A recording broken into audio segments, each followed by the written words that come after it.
चलिए अब देखते हैं, ये जो है जिसमें हम भाग देते हैं, ठीक ना, जिसमें हम भाग देते हैं वो कहलाता है भाज्य।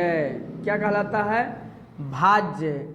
आज जिससे हम भाग लगाते हैं, जिससे हम भाग लगाते हैं वो कहलाता है भाजक। क्या कहलाता है? भाजक। और जितना बार में हम लगाते हैं वो कहलाता है भागफल।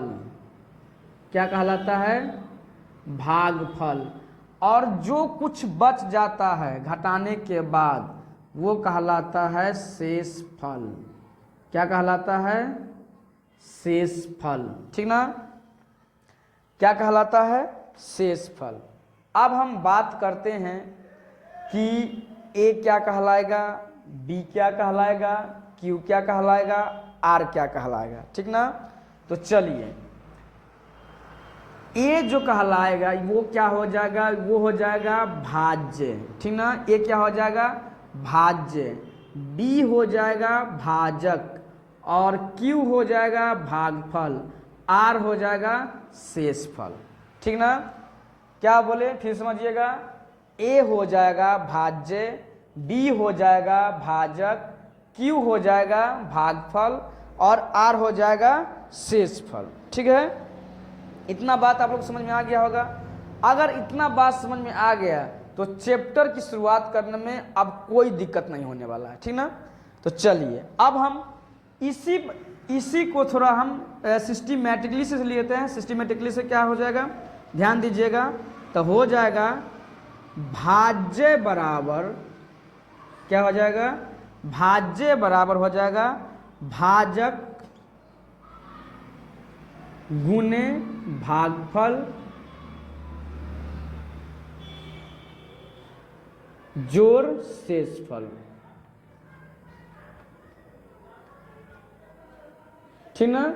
ये फार्मूला हो गया है जिसको हम बोलेंगे ए बराबर बी क्यू गुने बी गुने क्यू, क्योंकि यहाँ गुना का चिन्ह है, नहीं हो गुना के जो चिन्ह देंगे तो ये इसको गुना में ही रहता है, तो क्या बोलेंगे? ए बराबर बी क्यू प्लस आर। ठीक है? तो ये बन जाएगा ए बराबर बी क्यू प्लस आर। ठीक है ना? तो ये फार्मूला है। अब जो है पूरा का पूरा पहला एक्सरसाइज बनाने के लिए फार्मूला कंप्लीट हो चुका है। इसमें अब कहीं पे कोई दिक्कत नहीं है। ठीक ना? चलिए तो एक पहले एग्जाम्पल देख लेते हैं, फिर जो है एक्सरसाइज की शुरुआत करेंगे। ठीक ना? इसको साफ कर लेते हैं जरा, यहाँ पे इसको पॉज कर लेते हैं। तो चलिए अब हम एग्जाम्पल ले लेते हैं, फिर एक्सरसाइज पे आएंगे। एक एग्जाम्पल का क्वेश्चन है 12,36। ठीक ना? ये क्वेश्चन है। इसको हम क्या करते हैं, 12 छोटा पहचान लेते इस क्वेश्चन को, उसके बाद जो है आगे बढ़ेंगे। तब 12 कौन है? 36 है। 12 पहचान लें और छोटा पहचानने के बाद इसमें 12 छोटा का चिन्ह लगाना है, 12 जो होगा 12 का चिन्ह लगाना है। ठीक ना? तो चलिए 12 36 है तो 36 की ओर जो है 12 का चिन्ह लगेगा। उसके बाद कौन सा अंक है? 12 है, तो 12 लिखा गया है। अब जो है इसमें हमको ए बी का पहचान करना है। ठीक ना? ए क्या हो जाएगा? 36 हो जाएगा और बी क्या हो जाएगा? 12 हो जाएगा। ठीक ना? अब देखिएगा, यहाँ पे हम लगाते हैं फार्मूला यूक्लिड विभाजन प्रमेय का। यूक्लिड विभाजन प्रमेय का। यूक्लिड विभाजन प्रमेय का फार्मूला भी क्या बताए हैं हम? बताए हैं ए बराबर बी क्यू प्लस आर, ठीक ना, कॉमा 0 से छोटा या बराबर आर, आर से छोटा बी। ठीक है? अब जो है यहाँ से जो है हम इस क्वेश्चन को या तो डायरेक्ट फार्मूला के अनुसार बना दे या तो HCF निकाल के बना सकते हैं। ठीक ना? चलिए तो देखिएगा क्या अंक दिया गया है, 36 है और 12 है। तो एक तरफ हम लिख लेते हैं, इधर कर लेते हैं 12। सॉरी, देखिएगा क्या करना है, भाग लगाना है। तो कै बार में लग जाएगा, 12 तिया 36, ठीक ना, 3 बार में, ध्यान दीजिएगा। अब जो है क्या करना है, बड़ा अंक कौन है, 36 है, तो 36 बराबर क्या करेंगे, 12 गुने 3, और ये 0 हो गया तो प्लस का 0, ठीक ना। इस क्वेश्चन में क्या करना होता है, HCF निकालना होता है, ठीक है। तो चलिए देखिएगा ध्यान से। तो आप लोग बता सकते हैं, आप लोग अगर HCF निकालने आता होगा तो इसका HCF क्या होगा, तो क्या आया है इसका HCF, तो ध्यान दीजिएगा। तो इसका जो HCF जो आ गया है, कितना आया है, 12, यही इसका आंसर है, ठीक ना। क्या आ गया है, 12। चलिए, तो आप लोग को क्वेश्चन समझ में आ गया होगा। तो अब जो है हम एक्सरसाइज की ओर बढ़ते हैं। फिर अगर थोड़ा बहुत कसर रह गया होगा तो एक्सरसाइज में 100% क्लियर हो जाएगा। चलिए,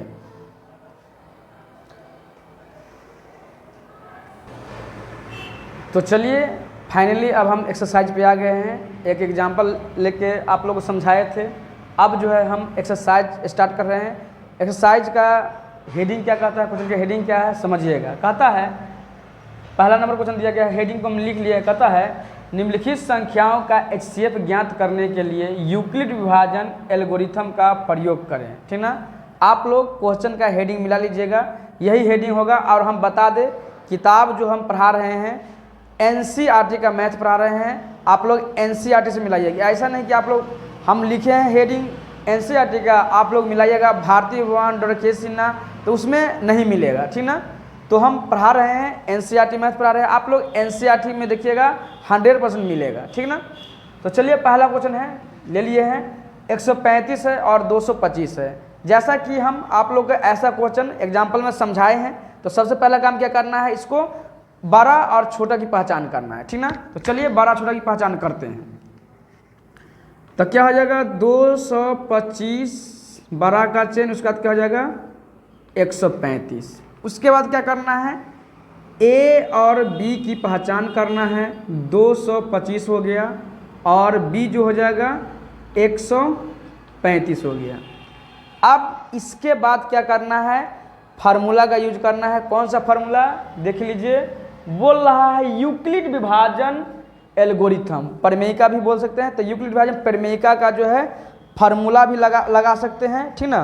तो चलिए, तो यहाँ पर लगाएंगे, लिखेंगे यूक्लिड विभाजन, यूक्लिड विभाजन प्रमेयिका, ठीक है। फार्मूला क्या लिखे हैं, A बराबर BQ प्लस R, 0 से छोटा या बराबर R और R से छोटा B, ये फार्मूला है, ठीक ना।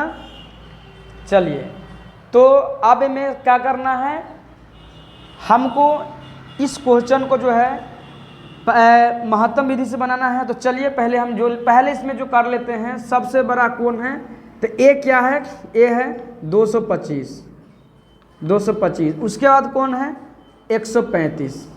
चलिए, इतना काम हो गया होगा, इतना बात समझ में आ गया भी होगा। चलिए, तो अब करते हैं हम इसका HCF, कैसे करेंगे देखिएगा। 225 135 लगाते हैं, कै बार में लगा दें, एक बार में, ठीक ना। कै बार में लगा दें, एक बार में। ध्यान दीजिएगा, 0, 12 में से 3 गया 9, ये हो गया कट्टम। अब देखिएगा महत्तम आता होगा, ठीक ना। तो 90 बचा है और ये 135 को यहाँ पर उतारते हैं। कै बार में, 2 बार में लगाएंगे ज़्यादा हो जाएगा, 180 आ जाएगा, एक ही बार में लगाते हैं, ठीक है। तो पहले इस स्टेप को पहले पूरा कर, ध्यान दीजिएगा। अब यहाँ पे जो है हम लिखे हैं बड़ा A हो गया, मतलब बड़ा हो गया 225 और A हो गया 225। उसके बाद कौन है 135 लिख लिए हैं। आप ध्यान दीजिएगा, 135 हो गया B और A हो गया 225। फिर समझिएगा, उल्टा हो गया तो शुरू से समझाते हैं सीधा करके, ध्यान दीजिएगा। A हो गया 225, B हो गया 135। यहाँ पर देखिए A 225 B 135। तो यहाँ पे ए का मान 225, बी का मान 135। अब क्यू का मान यहाँ पे सेट करना है, ध्यान दीजिएगा। किसका मान? क्यू का मान। क्यू का मान कितना? 1 है ना, तो 1 है, तो यहाँ पे लिखेंगे गुना में 1। अब देखिएगा प्लस आर के मान कितना, देखिए घटा के बचा कितना है 90, तो प्लस का 90, ठीक ना। चलिए अब ध्यान दीजिएगा, अब इसमें से बड़ा अंक कौन? तो सबसे बड़ा अंक 135, तो 135 के बाहर निकाल लिया जाए, ठीक ना। चलिए अब जो है भाग लगाते हैं 90 से 135 में, क्या बार में? एक बार में। घटा दिया जाए 5, 13 में से 9 गया 4, ठीक ना। चलिए तो यहाँ पे जो है 135 को हम बाहर निकाल लिए हैं, तो बचा क्या है 90, तो यहाँ पे जो है 90 ले लेते हैं। 90 क्या हो गया? बी हो गया। क्यू क्या हो जाएगा?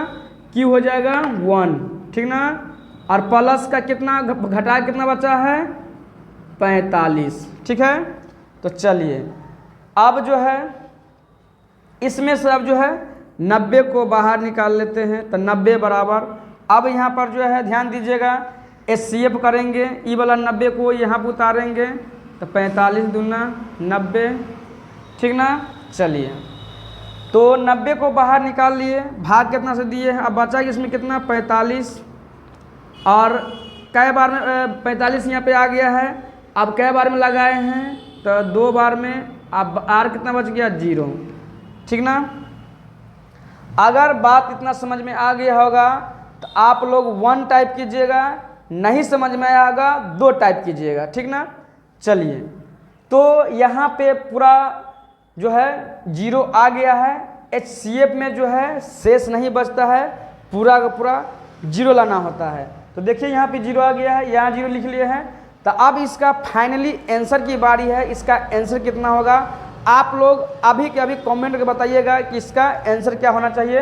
तो चलिए अब बताते हैं इसका फाइनली जो आंसर जो आ गया HCF इसका आ गया 45, ये आ गया इसका आंसर, ठीक ना। आप लोग नोट कर लीजिए। बढ़ते हैं नेक्स्ट क्वेश्चन की ओर।